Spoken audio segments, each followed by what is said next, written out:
Welcome everyone, this is Tabitha and you're watching Learn with Tabitha where we make learning simple and clear. तो students आज हम लोग करने जा रहे हैं यूनिट 2 के short question answers, long question answers, structured questions और साथ में हम लोग करेंगे प्रोजेक्ट को भी डिस्कस। ठीक है जी, तो without waiting any further let's start. Page number 33 के ऊपर आप लोगों के लिए शॉर्ट क्वेश्चन आंसर्स लिखे हुए हैं। आप लोग अपनी बुक के ऊपर अगर चाहे तो निकाल भी सकते हैं साथ में। शॉर्ट क्वेश्चन आंसर्स में जो सबसे पहला क्वेश्चन है वो ये है कि आप लोगों ने डिस्क्राइब करना है, name you have to name 3 types of neuron. सबसे पहला 2 क्वेश्चंस हैं आप लोगों के पास। 2 क्वेश्चंस में सबसे पहला जो क्वेश्चन है कि आप लोगों ने एक तो नेम करना है, नेम करने के बाद आपने उनके फंक्शंस भी बताने हैं। And this is also an important question with exam point of view, क्योंकि ये स्कॉलरशिप एग्जाम्स में काफ़ी दफ़ा ये क्वेश्चन आया हुआ है। अगर आप इसके साथ डायग्राम बनाएंगे तो आप लोगों के पेपर का इम्प्रेशन ज़्यादा अच्छा पड़ेगा। वैसे शॉर्ट क्वेश्चन आंसर्स के साथ बनाना नहीं चाहिए क्योंकि टाइम कम होता है, ठीक है। लेकिन अगर आप लोगों के पास लास्ट में टाइम बच जाता है और आप लोग चाहते हैं कि आप एग्जामिनर के ऊपर अच्छा अपना इम्प्रेशन डालें, तो आप फिर ये लास्ट में ये डायग्राम बना सकते हैं। वरना शॉर्ट क्वेश्चन आंसर्स के साथ it is not compulsory to make a diagram, ठीक है। तो सबसे पहले हम लोग नेम कर लेते हैं। 3 टाइप्स ऑफ न्यूरॉन हमारे क्या है, सेंसरी, मोटर और इंटरन्यूरॉन्स, ठीक है। इसके साथ में हम लोगों ने अपना फंक्शंस भी बताने हैं। तो फंक्शन सेंसरी का ये होता है कि वो रिसेप्टर सेल से सेंट्रल नर्वस सिस्टम की तरफ नर्व इम्पल्सेस को लेके जाता है। सेंट्रल नर्वस सिस्टम में हमारे पास क्या है, ब्रेन है और स्पाइनल कॉर्ड है। तो हम लोग इंग्लिश में किस तरह से बोल सकते हैं कि these carry nerve impulses from receptors to the central nervous system, ठीक है, जिसमें हमारे पास ब्रेन और स्पाइनल कॉर्ड आ जाता है। तो सेंसरी का मतलब है कि आपके जो सेंसेस हैं उससे ये नर्व इम्पल्सेस को लेके जा रहे हैं। जो आपकी सेंसेस हैं जैसे नोज है, टंग है, या आप क्या करी है, आपकी सराउंडिंग से जो चीज़ें हैं उनको, नोज़ है वो क्या कर रही है, सराउंडिंग से स्मेल कर रही है, कान है वो सराउंडिंग से आवाज़ों को सुन रहे हैं। तो ये क्या है, ये सारी नर्व इम्पल्सेस हैं जिनको ये कैरी कर रहा है और लेके जा रहा है सेंट्रल नर्वस सिस्टम में, और फिर आपका ब्रेन वहाँ पे डिकोड करता है कि ये आवाज़ किस चीज़ की है, ये स्मेल किस चीज़ की है, ठीक है। तो इनको हम क्या कहते हैं, रिसेप्टर सेल्स कहते हैं, ठीक है। इसके बाद हम नेक्स्ट आ जाते हैं, हमारे पास नेक्स्ट है कौन सा न्यूरॉन है, मोटर न्यूरॉन है। मोटर न्यूरॉन का काम ये होता है कि जो nerve impulses central nervous system में आ चुकी हैं, उनको वो कहाँ पे लेके जाता है, इफेक्टिव सेल्स में लेके जाता है, यानी आपके मसल या ग्लैंड्स में लेके जाता है। फिर वो वहाँ पे बताता है कि इन मसल्स या ग्लैंड्स ने क्या काम करना है। तो अब जैसे अगर आप लोगों ने आँखों से कोई चीज़ ब्राइट देख ली है, ठीक है?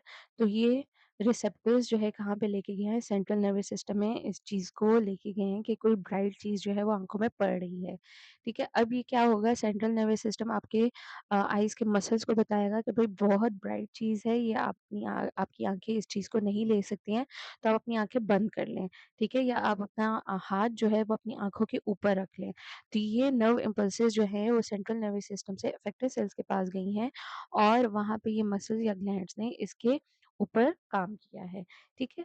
So this is carried out by the motor neurons. तो हम इसको इंग्लिश में किस तरह से लिख सकते हैं कि these carry impulses from the central nervous system to the affected such as muscles and glands, ठीक है। इसके बाद थर्ड हमारे पास है इंटरन्यूरॉन। इंटरन्यूरॉन क्या करता है, ये जो सेंट्रल नर्वस सिस्टम में प्रेजेंट होते हैं और ये कनेक्ट करते हैं आपके सेंसरी न्यूरॉन्स को आपके मोटर न्यूरॉन के साथ, और ये किसी भी इंफॉर्मेशन को प्रोसेस करने के लिए हेल्प करते हैं।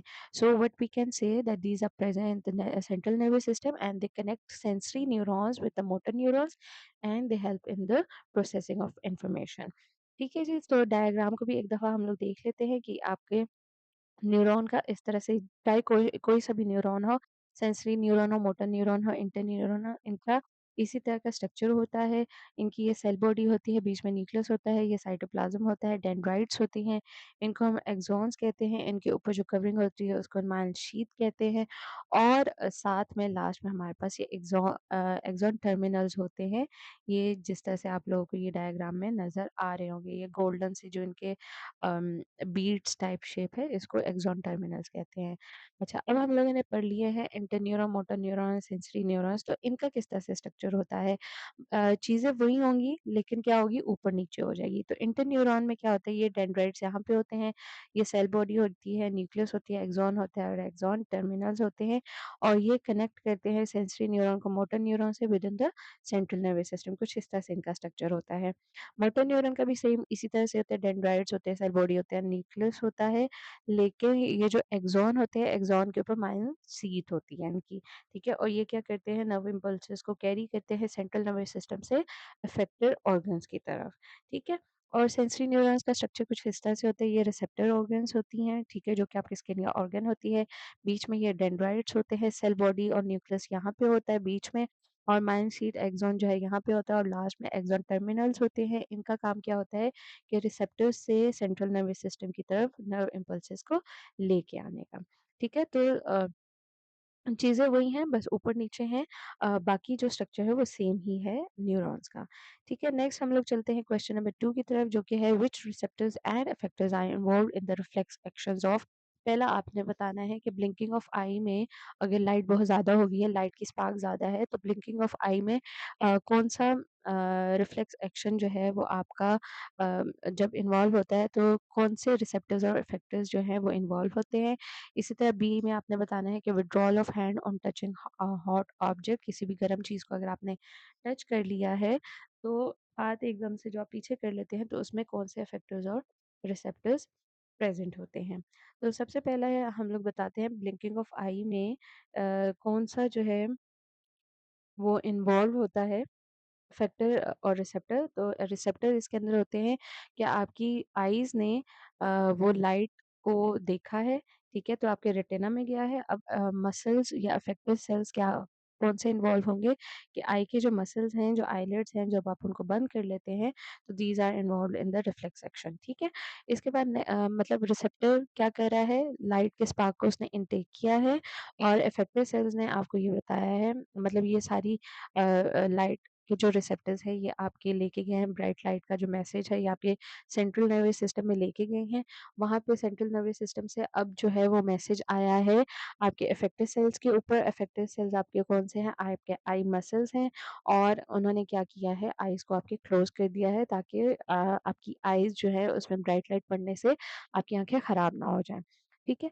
नेक्स्ट हमारे पास है withdrawal of hand on touching a hot object. आप एकदम से जो हाथ पीछे करते हैं तो उसमें क्या इन्वॉल्व होता है, रिसेप्टर सेल्स आपके होते हैं heat and pen receptors in the skin. उन्होंने वो मैसेज लिया है, ठीक है, सेंट्रल नर्वस सिस्टम की तरफ पहुंचाया है। इफेक्टर्स ने बताया है मसल्स ऑफ आर्म जो हैं आपके और जो हैंड के हैं उन्होंने क्या कहा है कि भाई आपका ये जो चीज़ है ये बहुत गर्म है, आपको इससे बहुत ज़्यादा दर्द होगा, आपको ये गर्म लगेगी ये चीज़, आपका हाथ जल जाएगा।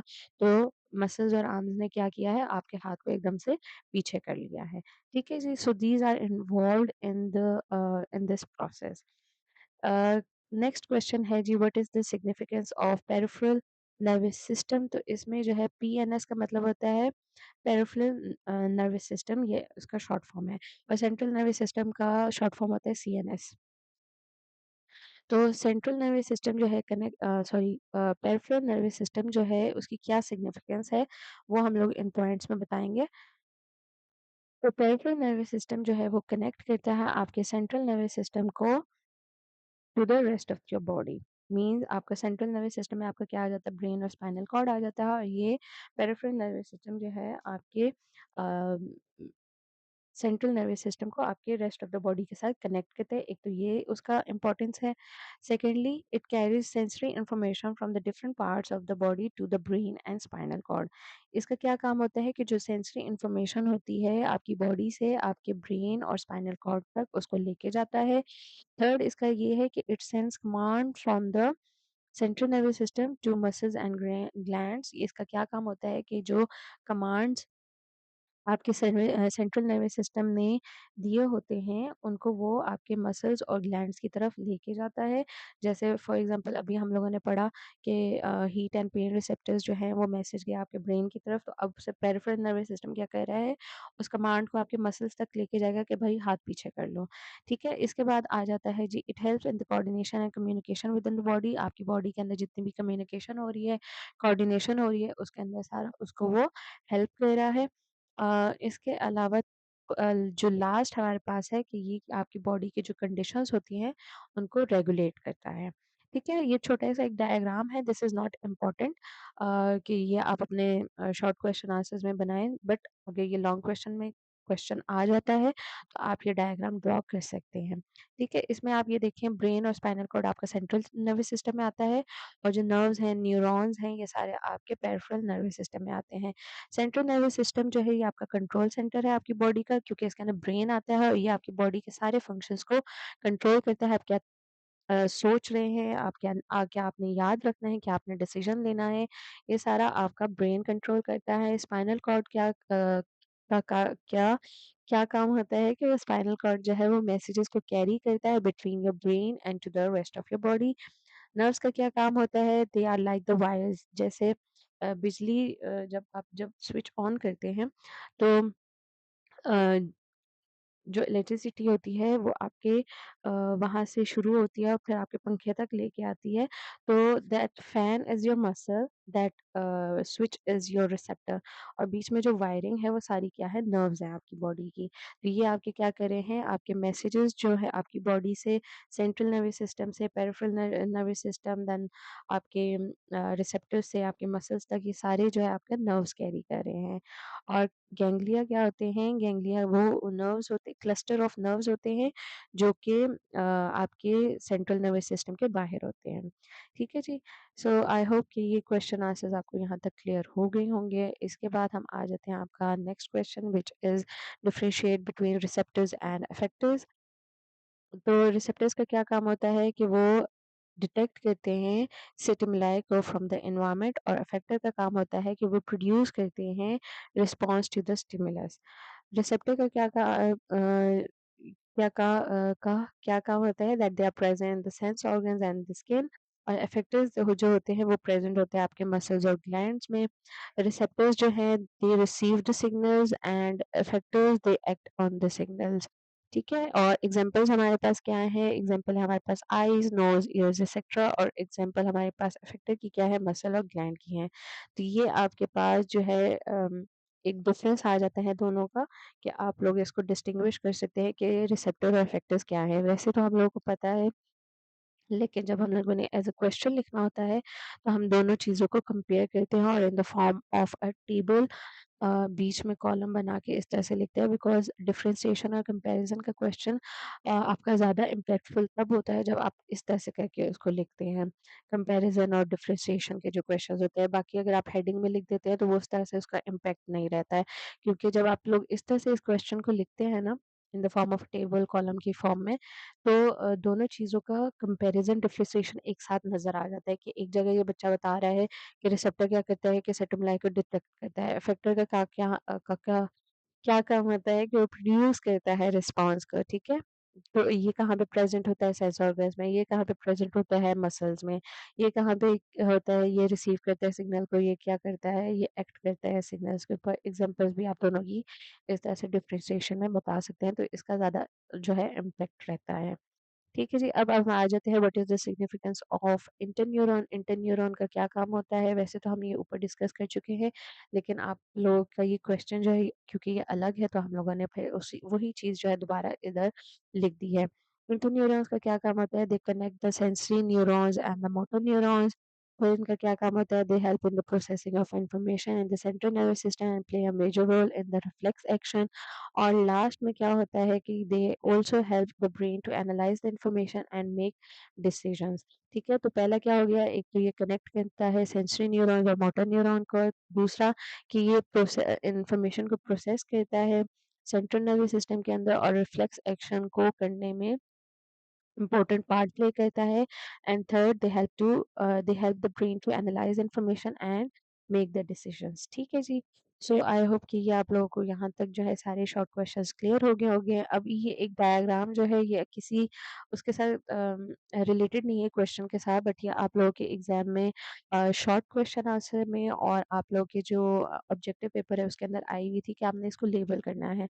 तो इस डायग्राम को वैसे तो मैंने एक्सप्लेनेशन वीडियो में एक्सप्लेन किया हुआ है, बट एक दफ़ा दोबारा आप लोगों को रिकॉल करवा देती हूँ कि ये इस तरह से स्पाइनल कॉर्ड की डायग्राम होगी। ठीक है? बाहर का जो पोर्शन है that is known as white matter, अंदर का जो पोर्शन है that is known as grey matter और बीच में जो ये जो होल सा होगा उसको आप कहेंगे कि ये क्या है, सेंट्रल कैनाल है।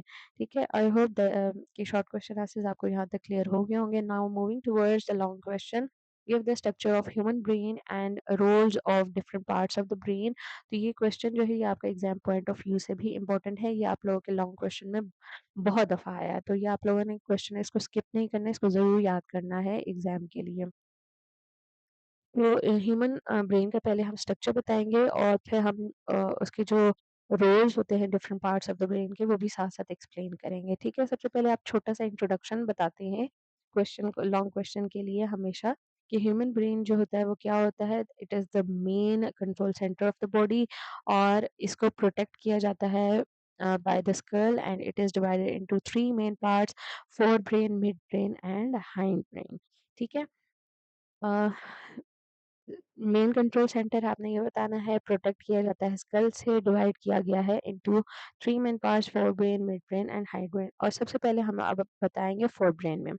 फोर ब्रेन जो होता है it is the largest part of the brain और इसके अंदर क्या होता है, सेरेब्रम होता है, थैलेमस होता है और हाइपोथैलेमस होता है। ठीक है? डायग्राम में भी कुछ इस तरह से आप लोग बताएँगे कि ये पूरा आप बना देंगे, ब्रेन की डायग्राम बना देंगे, ठीक है? इस तरह से आपने बताना है कि पहला वाला पोर्शन फोर ब्रेन है, सेकंड पोर्शन मिड ब्रेन है और ये थर्ड पोर्शन हाइंड ब्रेन है।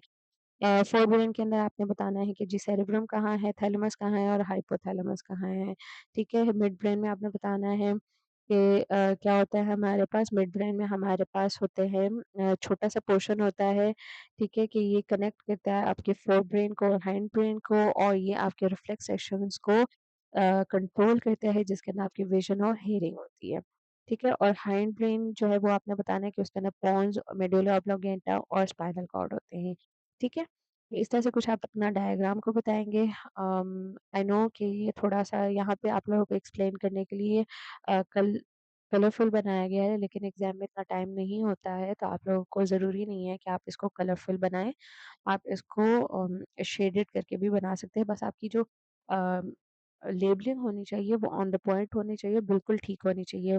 ये ना हो मेडुला ऑब्लिंगेटा को थैलेमस बता रहे हों, पोन्स को हाइपोथैलेमस बता रहे हों, तो ये लेबलिंग आपने गलत नहीं करनी है, बाकी आप डायग्राम जो है थोड़ा-सा आपका ऊपर-नीचे भी हो जाए, तो वो कोई फ़र्क नहीं पड़ता, कलरफुल ना भी हो, तो कोई फ़र्क नहीं पड़ता, आपकी डायग्राम की जो लेबलिंग है वो ठीक होनी चाहिए, ठीक है? अच्छा जी, तो सेरेब्रम क्या है? Cerebrum largest part of brain का, ये क्या कंट्रोल करता है आपकी थिंकिंग को, मेमोरी को, इंटेलिजेंस को, इमोशंस को और वॉलंटरी एक्शंस को जिसके अंदर आपकी वॉकिंग और राइटिंग आती है, ठीक है? इसके अलावा और भी आपके वॉलंटरी एक्शंस, जितने भी आप वॉलंटरी एक्शन, जो भी चीज़ आप लोग सोच समझ के आप अपने मसल्स को हिला रहे हैं, मसल्स से जो भी काम कर रहे हैं, they come under the heading of voluntary actions. Walking और राइटिंग के अलावा आप रनिंग और ड्राइंग इस तरह से कुछ भी लिख सकते हैं, ठीक है? थैलेमस में जो है आपके पास जो है क्या आता है कि it acts as a relay station और ये पास करता है सेंसरी इन्फॉर्मेशन को टू द सेरेब्रम।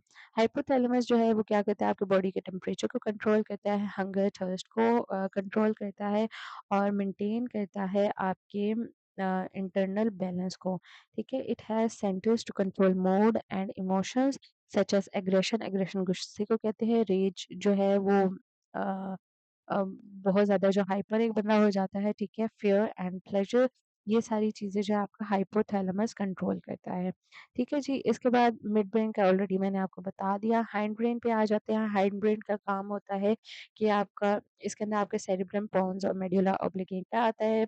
सेरेब्रम का क्या काम होता है कि ये आपकी कंट्रोल करता है बैलेंस को, पोस्चर को और जो आपके मसल्स की कोऑर्डिनेशन होती है उसको कंट्रोल करता है। पॉन्स जो है ये क्या करता है, पॉन्स ब्रिज है between your cerebrum and other parts of the brain. It helps in controlling breathing, ये आपकी ब्रीदिंग को कंट्रोल करता है और आपके different parts of the brain के जो मैसेजेस होते हैं एक दूसरे को जो वो पास ऑन करते हैं उसके बीच में एक रिले स्टेशन का काम करता है।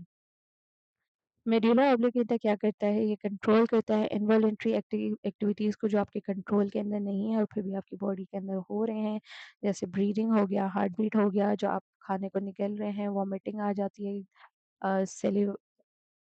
सेलिवेशन जो आपके मुँह में सलाइवा है, कफिंग है, स्नीज़िंग है एंड डाइजेशन है, इस सब को आपका मेडुला ऑब्लिंगेटा जो है वो कंट्रोल करता है। ठीक है, नेक्स्ट हम आ जाते हैं differentiate between the reflex arc and reflex action and explain the pathway followed by nerve impulse in a reflex arc. तो इसके अंदर जी हम लोगों ने क्या बताना है, इसके अंदर हमने बताना है कि जी रिफ्लेक्स आर्क और रिफ्लेक्स एक्शन के बीच में क्या डिफरेंस है, ठीक है?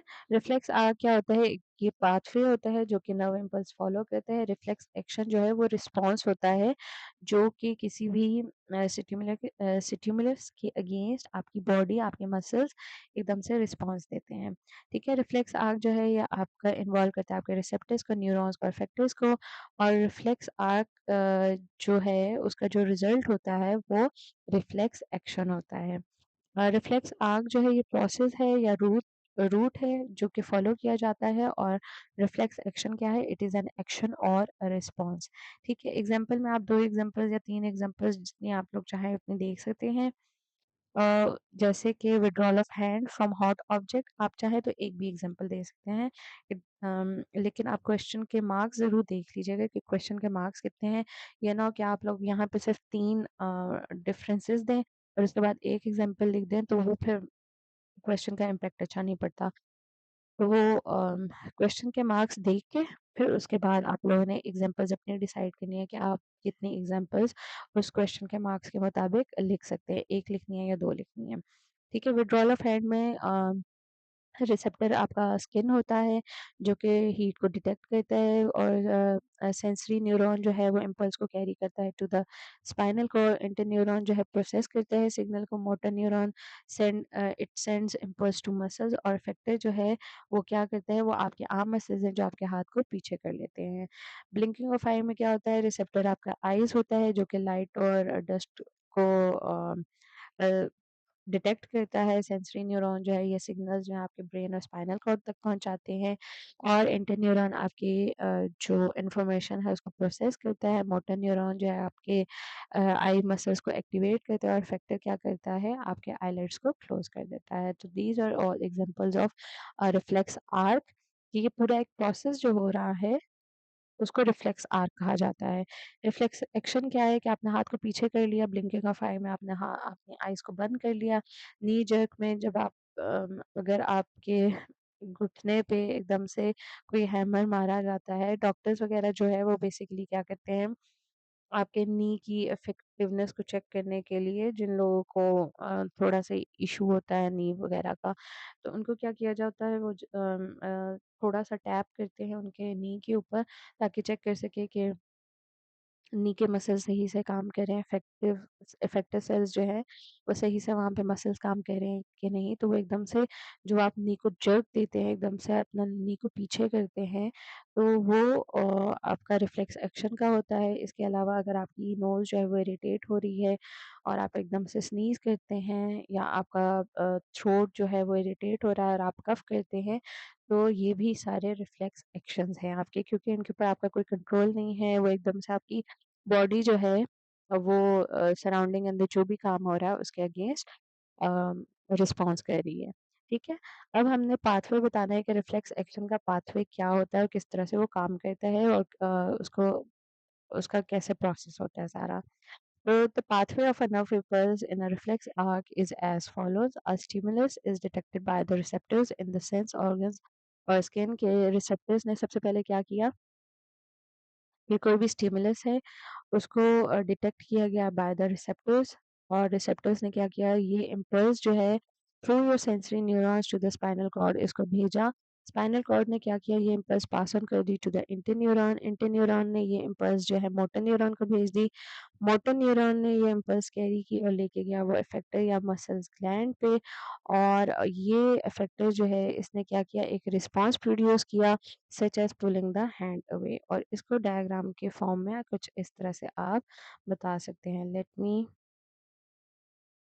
Get it bigger. तो यहाँ पे देखिए सबसे पहले रिसेप्टर जो है उसको डिटेक्ट किया गया स्किन के अंदर, सेंसरी न्यूरॉन ने उसको कैरी किया, लेके गया वो आपके इंटरन्यूरॉन की तरफ, ठीक है, और इंटरन्यूरॉन ने आगे लेके गया वो मसल्स की तरफ, और मसल्स ने क्या किया, रिस्पॉन्स शो किया। तो कुछ इस तरह से इस पाथवे के अंदर जो है आप लोग बता सकते हैं डायग्राम की फॉर्म में। रिसेप्टर से कहा गया सेंसरी न्यूरॉन से इंटरन्यूरॉन, इंटरन्यूरॉन से मोटर न्यूरॉन और मोटर न्यूरॉन से इफेक्टर सेल्स के। ये डायग्राम में आप लोगों ने इस तरह से न्यूरॉन्स की और रिसेप्टर और इफेक्टर्स की डायग्राम बनानी है और पाथवे में कुछ इस तरह से आपने इसको शो करना है और आप लोगों ने इसको बताना है ये ज़रूर कि ऑटोमेटिक रिस्पॉन्स होता है और इसके अंदर ब्रेन का कोई काम नहीं होता है। ठीक है जी?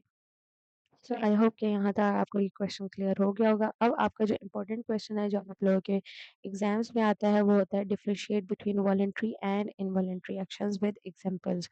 वॉलेंट्री एक्शंस जो है मैं बार बार बता भी चुकी हूँ, एक दफ़ा दोबारा से भी रिपीट कर देती हूँ। वॉलेंट्री एक्शन वो होते हैं जो कि आपके कंट्रोल में होते हैं, जो आप करने से पहले सोच के करते हैं। इनवॉलेंट्री एक्शन वो होते हैं जो ऑटोमेटिकली होते हैं without your conscious control. So actions that are performed with conscious control we think before doing them. और इनवॉलेंट्री एक्शन क्या होते हैं कि actions that occur automatically without conscious control. Voluntary action को कौन कंट्रोल करता है? सेरेब्रम आपका कंट्रोल करता है। इनवॉलेंट्री रिएक्शंस को आपका स्पाइनल कॉर्ड या ब्रेन स्टेम कंट्रोल करता है। वॉलेंट्री एक्शन जो होते हैं वो यूजुअली स्लो होते हैं बिकॉज आप उसके अंदर थिंकिंग इन्वॉल्व होती है। इनवॉलेंट्री एक्शन जो होते हैं वो फास्ट होते हैं बिकॉज उसके अंदर थिंकिंग इन्वॉल्व नहीं होती है। वॉलंटरी एक्शन जो है ये कभी भी स्टार्ट किए जा सकते हैं या स्टॉप किए जा सकते हैं, they depend on your will. और इनवॉलंटरी एक्शन जो है वो आपकी विल के ऊपर डिपेंड नहीं करते हैं, वो कंट्रोल नहीं किए जा सकते। एग्जाम्पल हमारे पास है जी, वॉकिंग की है, राइटिंग की है, स्पीकिंग की है, प्लेइंग की है। इसके अलावा इनवॉलंटरी एक्शन के हमारे पास एग्जाम्पल्स हैं breathing, heart beat, blinking, reflex action, pulling hand from hot object. ये सारी आपकी एग्जांपल्स हैं इनवॉलेंट्री एक्शंस की। ठीक है जी, अब इसके बाद हम आ जाते हैं, ये आप लोगों के शॉर्ट क्वेश्चन आंसर और लॉन्ग क्वेश्चन आंसर्स कंप्लीट हो गए। पेज 33 के ऊपर अगर आप लोग अपनी बुक्स निकाल लें तो बुक्स के ऊपर साथ साथ आप लोग ये अपना क्वेश्चंस कर सकते हैं। पेज 33 के ऊपर जो आपके हैं स्ट्रक्चर्ड क्वेश्चंस है, अब हम उनको सॉल्व करेंगे। कुछ इस तरह से डायग्राम बनी हुई है आपके बुक के ऊपर और आप लोगों ने बताना है कि look at the functions controlled by these parts and suggest what will happen if brainstem dies। अगर ब्रेनस्टेम जो है मर जाता है तो अ, उसका क्या असर होगा, क्या होगा तब? तो आप लोगों ने ये बताना है कि ब्रेनस्टेम अगर आपकी मर जाता है तो आप लोगों ने उसका क्या असर होगा आपकी बॉडी के ऊपर। ठीक है, तो अगर हम सबसे पहले ये बताएंगे कि ब्रेनस्टेम जो है वाइटल फंक्शन यानी ब्रीदिंग, हार्ट बीट और ब्लड प्रेशर को कंट्रोल करता है। तो अगर ब्रेनस्टेम मर जाता है तो ये सारे एसेंशियल फंक्शंस जो हैं वो स्टॉप हो जाएंगे और पर्सन जो भी बंदा है वो he will not be able to survive and he will die. ठीक है, और नेक्स्ट क्वेश्चन है what will happen if connection between cerebrum and brain stem is damage in an accident. कोई एक एक्सीडेंट होता है और किसी बंदे का, और उसमें क्या होता है, सेरेब्रम और ब्रेन स्टेम के बीच में जो कनेक्शन होता है वो टूट जाता है, तो उसका क्या असर होगा? तो अगर कनेक्शन जो है वो सेरेब्रम और ब्रेन स्टेम का ख़त्म हो जाता है, डैमेज हो जाता है, पर्सन का जो बैलेंस होगा, कोऑर्डिनेशन होगी वो लूज़ हो जाएगी, मूवमेंट्स जो हैं उसकी इरेगुलर और अनस्टेडी हो जाएंगी और उसको वॉक करने में, स्टैंड करने में और अपना पोस्चर मेंटेन करने में डिफ़िकल्टी होगी। ठीक है? नेक्स्ट आ जाते हैं जी पेज नंबर 34 के ऊपर कि एक ह्यूमंस के अंदर जो होता है लार्जेस्ट सेरेब्रम होता है किसी भी एनिमल के मुकाबले में। तो आप लोगों ने ये बताना है, सबसे पहला क्वेश्चन है कि why it is so much convoluted. Convoluted इसका स्ट्रक्चर क्यों है? तो हमने ये बताना है कि cerebrum is highly convoluted. Convoluted का मतलब होता है कि फोल्ड किया हुआ है। To increase its surface area बढ़ाने के लिए this will allow more nerve cells neurons to be packed into a limited space which improves thinking, memory and intelligence. ठीक है, क्योंकि हमारे ब्रेन की जो जगह है वो थोड़ी सी कम है और उसके अंदर स्टोर जो इंफॉर्मेशन होती है वो ज़्यादा होती है। तो लिमिटेड स्पेस है तो उसके अंदर नर्व सेल्स जो है वो ज़्यादा आ जाएंगे। ठीक है, और आपका सरफेस एरिया जो है वो इंक्रीज हो जाएगा और ये आपकी थिंकिंग को, मेमोरी को और इंटेलिजेंस को इम्प्रूव करेगा, इसलिए सेरेब्रम जो है वो हाईली कॉन्वोलेटेड है। नेक्स्ट है जी, give the advantages of having large cerebrum. Cerebrum होने का फ़ायदे आप बताएं जी। लार्ज सेरिब्रम जो है वो प्रोवाइड करता है आपको बेटर थिंकिंग के साथ, रीजनिंग एबिलिटी के साथ, आपकी मेमोरी एंड लर्निंग को इम्प्रूव करता है, इंटेलिजेंस आपकी बढ़ जाती है, better control over your voluntary actions and you have a great ability to perform complex task. ये एडवांटेजेस हैं लार्ज सेरिब्रम के होने के। ठीक है, अब हमने बताना है जी, enlist the roles of cerebrum. आपने सेरिब्रम के रोल्स बताने हैं। पहले हमने जो बताया वो बताया कि हम लार्ज सेरिब्रम होने के क्या फ़ायदे हैं। अब हमने बताना है कि सेरिब्रम के क्या रोल्स हैं। तो सबसे पहले आपने बताना है कि थिंकिंग और इंटेलिजेंस को आपका कंट्रोल करता है, मेमोरी को स्टोर करता है, आपके वॉलंटरी एक्शंस को कंट्रोल करता है, आपकी सेंसरी इंफॉर्मेशन को इंटरप्रेट करता है और आपके इमोशंस और डिसीजन मेकिंग के ऊपर आपका कंट्रोल होता है। ठीक है जी। So these are the few roles of cerebrum. इसके अलावा भी अगर आप लोगों को बुक में कोई और मिलते हैं तो आप वो भी लिख सकते हैं। ज़रूरी नहीं है कि जो मैंने आप लोगों को बताया आप वही लिखें, आप कोई और मिलते हैं, आपको इससे बेटर मिलते हैं, तो आप वो भी लिख सकते हैं।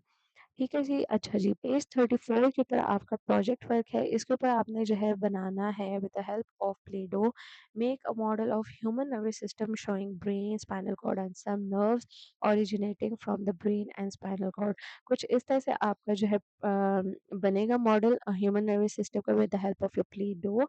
और ये प्रोजेक्ट जो है ये आपके एग्जाम पॉइंट ऑफ व्यू से इम्पोर्टेंट भी है क्योंकि उसमें आप लोगों को ये लिखने के लिए आता भी है। ठीक है जी, तो आपने सबसे पहले बताना है एम आपका क्या है, to make a model of the human nervous system using playdough, using showing the brain, spinal cord and nerves. ठीक है, एपरेटस आपने बताना है, एपरेटस आपने इसके अंदर क्या क्या यूज किया है। इसके अंदर प्लेडो जरूर होना चाहिए बिकॉज ऑलरेडी उन्होंने बोला है कि आपने प्लेडो की मदद से बनाना है। ठीक है, तो प्लेडो सबसे पहले मेंशन होना चाहिए, डिफरेंट कलर्स के आप ले सकते हैं। कार्डबोर्ड चार्ट पेपर होना चाहिए आपका जो आपकी बेस को बनाएगा, जिसके ऊपर रख के आप ये सारा बनाएंगे। ठीक है, टूथपिक्स और स्टिक्स आप यूज़ कर सकते हैं, markers for labelling and glue. Procedure कुछ यूँ होगा आपका कि आपने कार्डबोर्ड शीट लेनी है एज द बेस, उसके ऊपर आपने ब्रेन को बनाना है यूजिंग द प्लेट, और डिफरेंट कलर्स पे आप यूज़ कर सकते हैं to show your cerebrum, to show your nerves, spinal cord, इस तरह से डिफरेंट स्ट्रक्चर्स को। Shape a long structure below the brain to make the spinal cord. फिर आपने स्पाइनल कॉर्ड को प्रॉपर्ली अपने ब्रेन के साथ अटैच करना है। Thin roll thin threads of playdough to make nerves. कुछ इस तरह से आप लोगों ने अपनी नर्व्स बनानी है। फिर आपने इन नर्व्स को फिक्स करना है कि वो आपके ब्रेन से ओरिजिनेट हो रही हैं और स्पाइनल कॉर्ड से टू डिफरेंट डायरेक्शंस, और फिर आप लोगों ने इन पार्ट्स को क्लियरली लेबल करना है, brain, spinal cord and nerves. ठीक है, ऑब्जर्वेशन में आप ये बता सकते हैं। अच्छा, ये भी एक डायग्राम है, एक प्लेट होती है जो डिस्पोजेबल प्लेट्स होती है, उसके ऊपर जो है ये प्ले डो रख के बनाया गया है। बस इसके अंदर क्या है, इसको लेबल नहीं किया गया, तो अगर आप इसको प्रॉपर्ली लेबल कर देते हैं तो ये भी एक शॉर्ट सा फॉर्म है आपका ब्रेन के इस मॉडल को बनाने का। ऑब्जर्वेशन आपकी ये होगी कि मॉडल शो करता है नर्वस सिस्टम को, जिसके अंदर आपका ब्रेन, स्पाइनल कॉर्ड और नर्व आ जाते हैं। They are connected throughout the body. Conclusion में आपने ये बताना है कि ह्यूमन नर्वस सिस्टम कंट्रोल करता है, कोऑर्डिनेट करता है all body activities, brain act as the control centre, the spinal cord connects the brain to the body, और नर्व जो होती हैं वो कैरी करती हैं मैसेजेस बिटवीन देम। ठीक है जी। प्रिकॉशंस आपने इसके अंदर ये लेने हैं कि डिफरेंट कलर्स को आपने यूज करना है, क्लियरली शो डिफरेंट पार्ट्स। आपने नीट एंड क्लीन शेप्स बनानी है और लेबल करना है पार्ट्स को क्लियरली और करेक्टली। ठीक है, अच्छा, अब ये जो क्वेश्चंस हैं ये आप लोगों ने तब आंसर करने हैं अगर आपके वो प्रोजेक्ट के लिखा हुआ हो कि प्रोजेक्ट एक्सप्लेन करें, साथ में इन क्वेश्चंस को आंसर करें। अगर तो ये क्वेश्चंस आते हैं फिर आप लोगों ने इनको आंसर करना है। अगर सिर्फ ये लिखा हुआ आ जाता है कि सिर्फ जी प्रोजेक्ट लिखें, तो फिर आप लोगों ने ये प्रोजेक्ट लिखना है। ठीक है, अगर आ जाता है कि जी आप ये पूरा ना लिखें, सिर्फ इन क्वेश्चंस को आंसर करें, तो आपको फिर ये सिर्फ क्वेश्चंस को आंसर करना है, दोनों चीज़ें आपने साथ में नहीं लिखनी है। ठीक है, ये आपने सिर्फ तब आंसर करना है जब ये क्वेश्चंस आपको लिखे हुए मिलेंगे। और ये मैक्सिमम आपके जो पेपर्स के अंदर है इसी तरह से आया हुआ है कि प्रोजेक्ट लिखना नहीं, प्रोजेक्ट भी लिखना है, ना सिर्फ आपने सिर्फ लिखना है ये प्रोजेक्ट, बल्कि साथ में इसके क्वेश्चंस को भी आंसर करना है। ठीक है, तो सबसे पहले आपने बताना है कि आपने मटेरियल क्या यूज़ किया। तो जो मटेरियल हमने यूज़ किया है ऊपर हमने लिखा भी हुआ है यहाँ पे, ये सारा मटेरियल जो है ये आपने लिख देना है कि आपने ये मटेरियल यूज़ किया है टू मेक योर मॉडल। जिसमें प्ले-डो है, क्ले अगर आप लोगों ने यूज़ की है, कार्डबोर्ड है, चार्ट पेपर है, ग्लू है, टूथपिक है, मार्कर है, ये सारी चीज़ें आप लोगों ने मेंशन करनी है। इसके बाद आ जाता है जी draw flow chart to represent different divisions of human nervous system and nerves originating from them. तो आपने ये फ्लो चार्ट में बताना है कि ह्यूमन नर्वस सिस्टम है, उसमें सेंट्रल नर्वस सिस्टम आता है, पेरिफेरल नर्वस सिस्टम आता है। सेंट्रल नर्वस सिस्टम में आपके पास ब्रेन और स्पाइनल कॉर्ड है, और पेरिफेरल नर्वस सिस्टम में क्रेनियल नर्व्स और स्पाइनल नर्व्स हैं, ठीक है। इसके बाद थर्ड क्वेश्चन है कि which part of human brain you will show larger than other parts and also right function of that part. तो आप बताएंगे कि जी सेरेब्रम जो है वो सबसे बड़ा है, और साथ में उसके फंक्शंस भी लिख देने हैं जो ऊपर ऑलरेडी हम लोगों ने डिस्कस किए हैं, ठीक है। तो आपने बताना है कि सेरेब्रम जो है वो लार्जर पार्ट होगा बाकियों से, और इसका फंक्शन ये है कि थिंकिंग और इंटेलिजेंस को कंट्रोल करता है, मेमोरी को स्टोर करता है, वॉलरेटिक एक्शंस को कंट्रोल करता है, सेंसरी इन्फॉर्मेशन को इंटरप्रेट करता है, और डिसीजन मेकिंग और इमोशन के साथ कनेक्टेड है, और इसमें आपको हेल्प करता है। स्पाइनल कॉर्ड का क्या काम है? स्पाइनल कॉर्ड आपके ब्रेन और बॉडी के बीच में जो सिग्नल होता है उसको ट्रांसमिट करता है। रोल क्या है ऑटोमेटिक ऑटोनॉमिक नर्वस सिस्टम का? ये ऑटोनॉमिक नर्वस सिस्टम जो है आपकी हार्ट बीट और डाइजेशन को कंट्रोल करता है, और इसके अलावा और भी कोई इन्वॉलेंटरी फंक्शंस हैं उनको भी वो कंट्रोल करता है। कुछ ये एडिशनल क्वेश्चंस जो हैं ये मैंने लिख दिए हैं ताकि इन केस अगर आपके पेपर में आ जाते हैं तो आप लोग लिख सकते हैं। सेंट्रल नर्वस सिस्टम का क्या काम होता है कि यह आपके ब्रेन और स्पाइनल कॉर्ड को इंक्लूड करता है, आपकी सारी जो बॉडी की इंफॉर्मेशन है उसको, और जो फंक्शंस हैं उनको उसको कंट्रोल करता है। Peripheral nervous system आपके it's composed of sensory and motor nerves that connect the central nervous system to limbs and organs. Autonomic nervous system जो है ये आपके involuntary functions, heart beat, digestion और breathing को control करता है। Somatic nervous system आपके voluntary movements, आपके जो skeletal muscles की जो movement है उसको control करता है, ठीक है। Importance of function of different parts and their role in the human body. तो ब्रेन का क्या काम है? थॉट, मेमोरी, इमोशन और मोटर फंक्शंस को कंट्रोल करता है। स्पाइनल कॉर्ड आपकी कम्युनिकेशन का हाईवे है between your brain and the body, और ये ट्रांसमिट करता है सिग्नल्स को। पेरिफेरल नर्व्स जो है कैरी करते हैं sensory information to the brain and send the motor command from the brain to the muscles, ठीक है। ऑटोनॉमिक नर्वस सिस्टम जो है आपकी involuntary body processes like heart beat, digestion and respiration को कंट्रोल करता है, उसको रेगुलेट करता है, ठीक है। एक ही चीज़ है जो कि बार-बार जो है वो रिपीट हुई है, वो इसलिए रिपीट हुई है क्योंकि क्वेश्चन जो है वो थोड़े से डिफरेंट तरह से करके आए हुए हैं, तो इसलिए हर क्वेश्चन को किस तरह से अटेम्प्ट करना है, वो मैंने बेसिकली आप लोगों के लिए नोट डाउन किया है ताकि आप लोग उसी तरह से उस क्वेश्चन को अटेम्प्ट कर सकें। ऊपर वाली चीज़ जो है यही नीचे भी है, बस क्या है क्वेश्चन थोड़ा-सा डिफरेंट है। तो आप वो क्वेश्चन अगर इस तरह से आएगा तो आपने फिर उस तरह से उसको आंसर करना है, अगर ये क्वेश्चन इस तरह से आएगा तो आपने इसको इस तरह से आंसर करना है। बात दोनों में एक ही हुई है। ठीक है जी? So this was all for today. Thank you for watching this video. आप लोग यहाँ तक आप लोगों ने पूरी वीडियो आके देखी है तो thank you for watching. I hope कि आप लोगों को अच्छे से ये सारी चीज़ें जो है वो क्लियर हो गई होंगी, और अगर अच्छे से क्लियर हो गई हैं, सारा कुछ अच्छे से समझ आ गया है, to like this video। आपने कमेंट ज़रूर करना है वीडियो के आखिर में कि आप लोगों को वीडियो अच्छी लगी, बुरी लगी, अच्छे से समझ आया है, नहीं समझ में आया है। जो भी आपके क्वेश्चंस वगैरह हैं वो सारे आप अपने कमेंट्स में लिख सकते हैं ताकि हम जो नेक्स्ट वीडियो बनाएंगे उसके अंदर वो सारे ये सारे जो क्वेश्चंस हैं वो आपके कैटर किए जाएंगे, और आप लोगों को और अच्छे से मैं समझाने की कोशिश करूँगी with the help of new diagrams and with the help of new illustrations। So do comment, do share this video with your friends, and do subscribe to my channel so I know you guys are supporting me. So this was all for today. Keep learning simple, keep learning clear. This is Learn with Tabitha. I'll see you in the next video. Allah Hafiz.